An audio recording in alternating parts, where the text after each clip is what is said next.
Hello and welcome back to Portal 2, the Let's Play Semi-Blind, although I have to be honest now, it's pretty much blind from here on in, because after GLaDOS got overrun by Wheatley, or at least his core was transferred over to her computer mainframe and her core was transplanted away from it and blah blah blah blah blah, that's as far as I got with the story, and then after that I've got no clue as to what's going on. So all this now from now on is blind, so I might as well call it blind as far as I'm aware.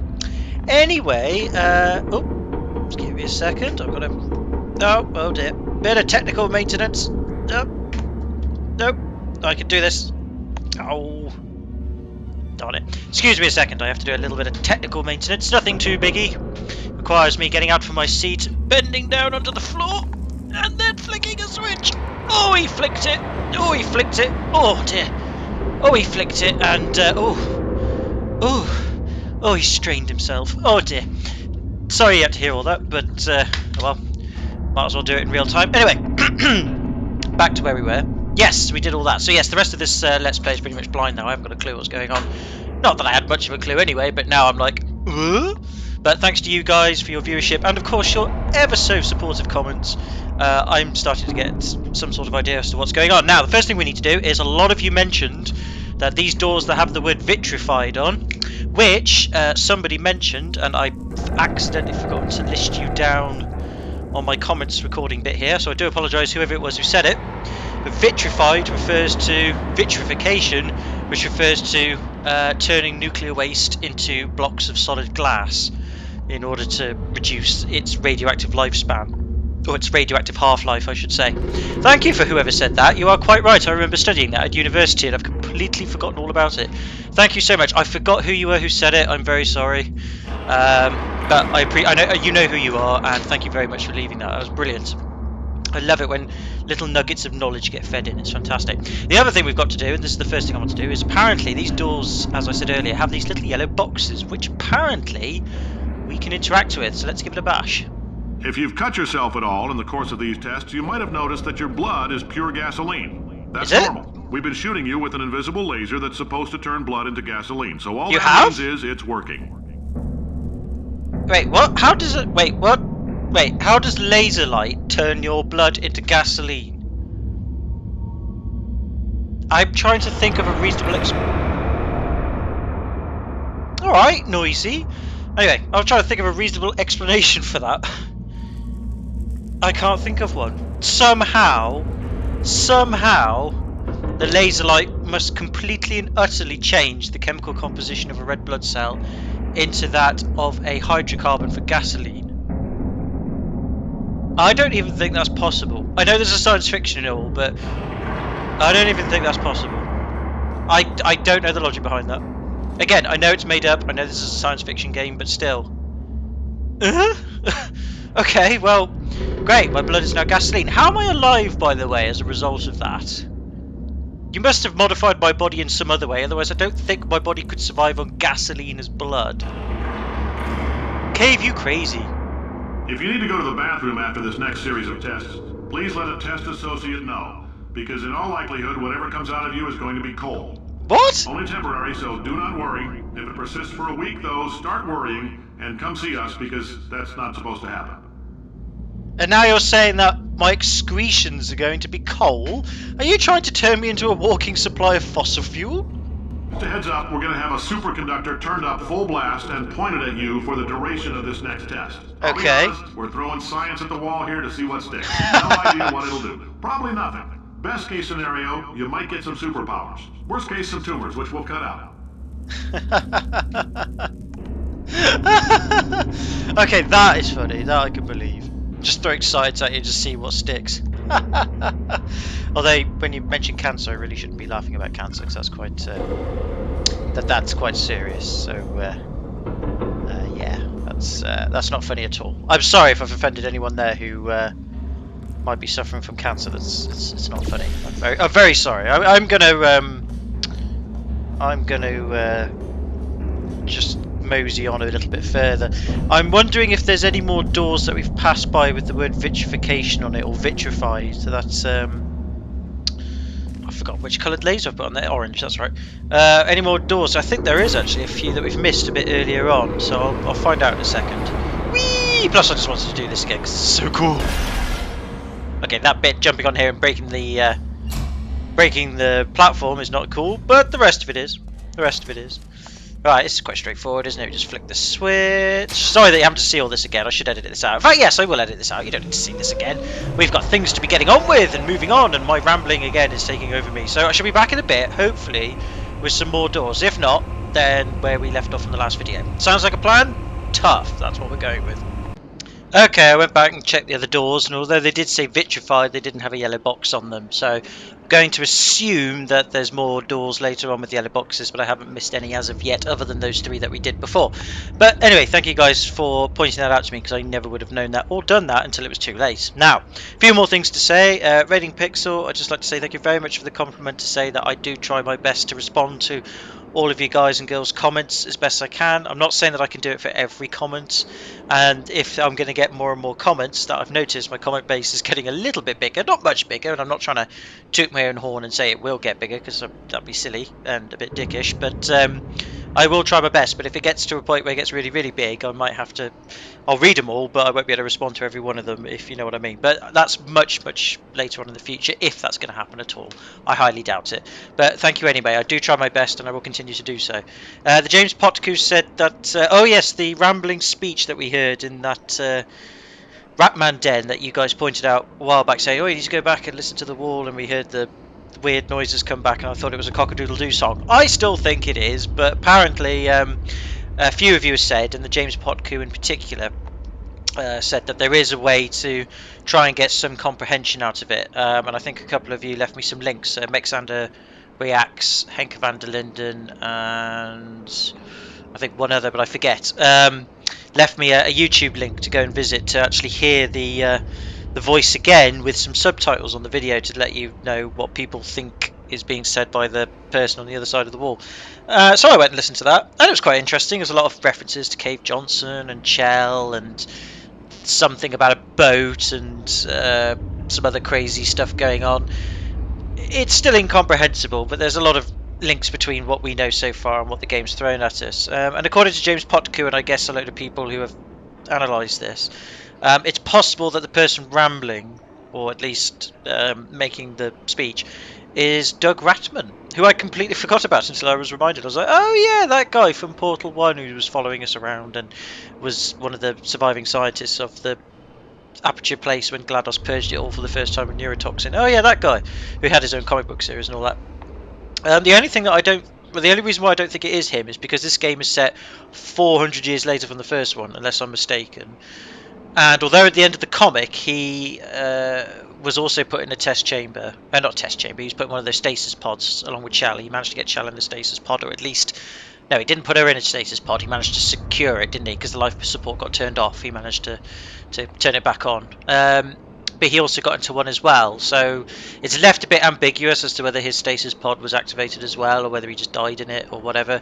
I'm going to assume that it was working. It is possible that he came out of it at roughly the same time Chell did, hence why we can hear the rambling speech behind the wall. But I don't know. I don't know. It's most likely him, because you know he was crazy and schizophrenic and all that, and you know the speech is crazy and schizophrenic and references Johnson and Chell and who else knows that other than GLaDOS and Doug Ratman, and it wouldn't be GLaDOS because she's super sane. So yeah, quite possible, but maybe.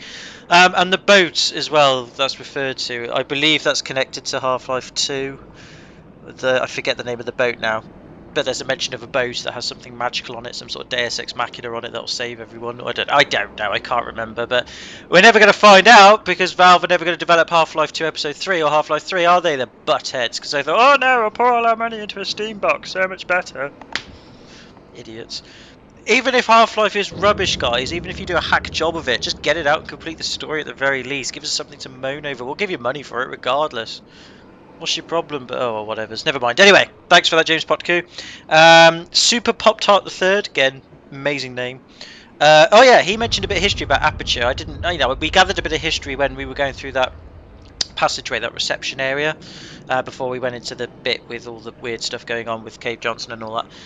And there was that sort of trophy cabinet and like a big picture of Cave Johnson and some sort of like trophies of what Aperture have won and all that. It was very bizarre and very sort of, you know, not quite as big as they're making themselves out to be. But according to what was there, they used to make shower curtains, which I thought was a bit odd. And then Super Pop Tart 3rd expanded on that and said yes, they did.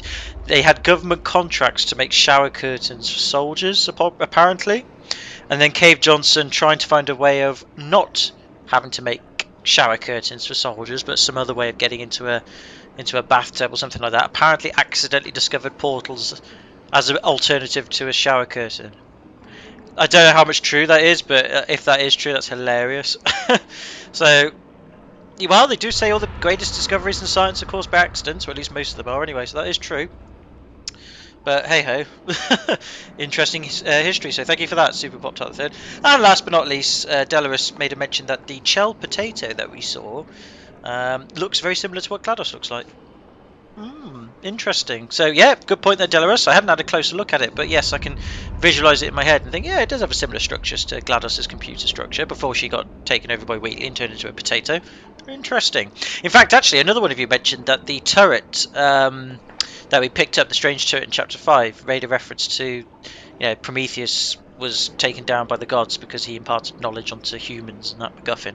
That's a relation to GLaDOS being taken down by Wheatley and turned into a potato, apparently, or something like that. Some sort of link in reference. So maybe. I can't remember who wrote that down, but thank you anyway. Right. Whew, I'm a bit tired. I've been out today as well, trying to socialise. It was nice, actually, and I would have stayed longer and socialised for more, but I had to drive back because the car park I was at closed at 5 o'clock, and I don't have very much money because I've gone and bought another Neo Geo game on credit. I know, I shouldn't have done, but I'll tell you all about it when I get it, if I get it.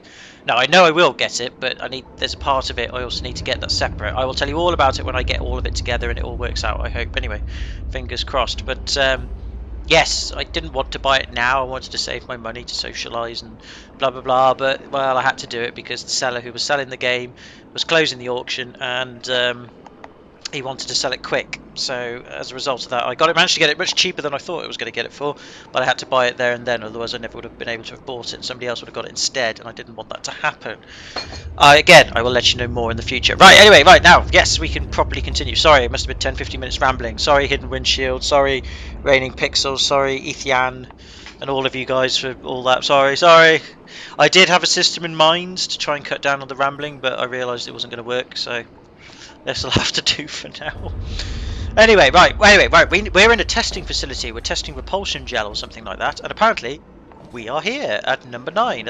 Oh, it's the crystal maze again. Look. We're at the beginning of a crystal. We've got 1, 2, 3, 4, 5, 6, 7, 8, 9 crystals. I think we're on run number 9. They all look very similar actually to each other. Yeah, they are. They're all the same. But we're on run number 9. We're at the beginning. Okay, I can do that. Okay, so we've got to test a gel, I think. Maybe not. Maybe we just got to solve puzzles. Oh. Remember, this test is unsolvable without an Aperture Science portable quantum tunneling device. Well, good thing we got one of those then, don't we? If you have not received one, please find a test associate before participating in any Shaft 9 enrichment activities. Well, we don't need to. My god, his is much bigger than mine. That's huge. Looks like a big vacuum cleaner or something. They've just stuck a big generator in it, similar to one of them proton packs from Ghostbusters, except theirs are a bit cooler.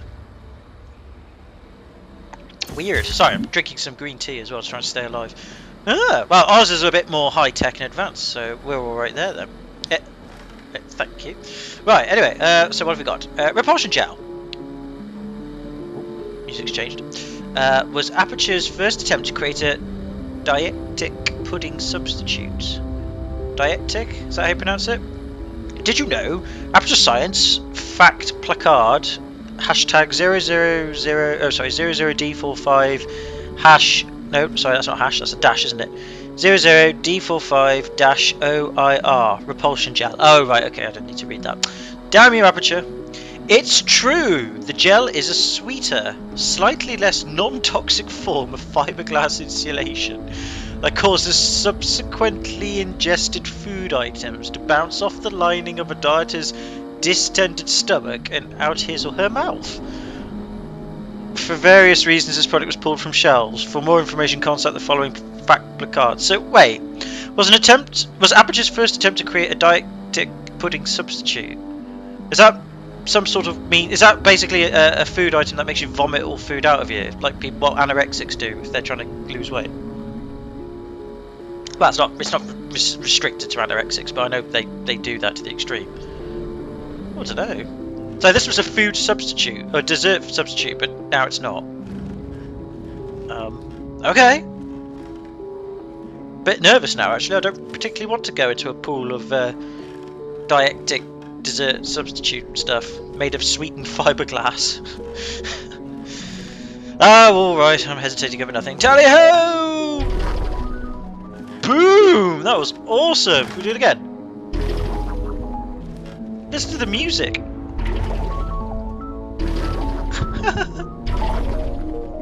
Hold crouch to prevent bouncing.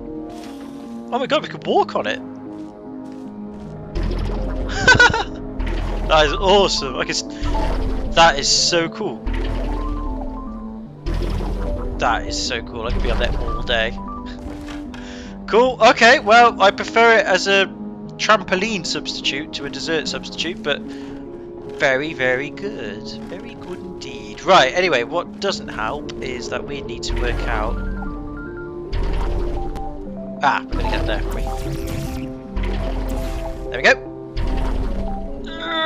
Oh. I love the sound effects from that, that's so cool. Anyway. Ta-da! Oh. Not ta-da! Oh, right. Oh, there's... Oh. Okay, there's some sort of... Oh, there's a button thing up there. Oh! Oh, there's a thing! There's a button over there. Oh my god! Wow, we could bounce quite a bit from that. Oh, I guess then it's to do with your height and momentum, so, or your velocity or whatever measurement of motion you want to use. Oh, I see. It must be momentum because, of course, the heavier you are as well, or at least the more mass you have, the more force you have attached to that, because of F is equal to ma. Yep, makes sense. Okay, so the bigger the momentum you have, the higher you jump. Ah. So we press this button, and the thing comes down. Oh, that's so cool. Okay, I like this. Sorry, I've got to move on. I know this video is not going to get very far, is it? If it's just going to be us jumping on gels and stuff, but it is good though. The lab boys just informed me that I should not have mentioned the control group. Oh. They're telling me I ought to stop making these pre-recorded messages. That gave me an idea. Make more pre-recorded messages. I pay the bills here. I can talk about the control group all damn day. I love your attitude, Cave Johnson. Do you know what? This is very similar to GLaDOS's test setup. How did this become GLaDOS's test setup? I know Cave had a hand in GLaDOS's development. At least he funded it at the very least, or at least got a load of science people to do it, but how did she take over, and why did she take it to the nth degree? Next test chamber this way? But that's over poo feces water. I'm not going that way. Oh, looks like I haven't got much of a choice. Okay. Well, that's fine and all, but oh. That'll help. Yes, apparently as well, the portal puzzle solving gets really difficult now, apparently. I can't remember who said that. I think it was Henk van der Linden. Yeah, he did. He said, oh, the puzzle solving at this point gets much harder now, which is not good, because my puzzle solving was not good to begin with, so, yeah. This could take a while, guys. These videos could go on for a while, and not much could be done. Now, the slight problem is we can go two ways here, so I'm going to save the game. I'm going to have a gander which way to go. Now, if we could go down here and go that way, but apparently the test chamber's that way, I believe, because that's what the arrow sign said. So let's go this way and see what's in here. If we can, that is. We can. Not the... Excuse me, Jesus Christ, sorry. I've had some whiskey cheese. Oh, bloody delicious, but good lord, I don't think it's agreeing with me. My apologies. Anyway,